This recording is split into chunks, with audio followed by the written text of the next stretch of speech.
এটা কি কলা আঙ্কেল? বাংলা কলা। বাংলা কলা কেমন দামে বিক্রি করতেছেন? ছড়ি 200-250 ছড়ি। 200, 500, 600 আছে। আর কলার মানে কলার দিয়ে জাত অনুযায়ী টাকা আর কি নাকি? এটার দাম কেমন? এটা 300 মনে করেন। 300 টাকা। পরে এটা পাকানোর পরে তো বিক্রি করব না? হ্যাঁ, পাকানোর পরে। আমগর কাছে যারা নিব নিয়ে আইলে তারা পাকাবে। আচ্ছা, কিন্তু কয় হালি হতে পারে আনুমানিক? পরে 30 হালি কলা হবো। 30 হালি। 30 হালির মতো কলা হবে, যেটা এখন কাঁচা অবস্থায় দাম একটু কমই থাকে। আবার এখান থেকে পরিবহন খরচ রয়েছে, পরিবহন খরচ, তার পাকানোর খরচ, গুদাম খরচ, মার্কেটিং বিভিন্ন খরচ আছে। খরচের পরে কলার দামটা আসলে প্রতি পিস আমরা এবারে যে 10 টাকা 8 টাকা এরকম করে কিনে খেতে হয়। ঠিক আছে। এত পরিমাণ কলার আমদানি এই বাজারটাতে এখন অফ সিজনে যদি এরকম অবস্থা হয়ে থাকে, তাহলে যখন কলার সিজন থাকে তখন কি অবস্থা হয় আশা করি বুঝতে পেরেছেন। এই অঞ্চল পুরোটা জুড়েই এখন শুধু কলা আর কলা।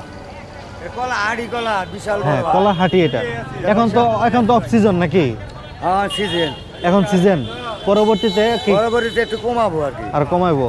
আর সবচেয়ে বেশি সিজন কখন হয়? সিজন বৈশাখ, জ্যৈষ্ঠী, আষাঢ় মাসে তিন মাসের মানে রমজানের মধ্যে পুরা সিজন সবচেয়ে বেশি কলা বিক্রি হয়।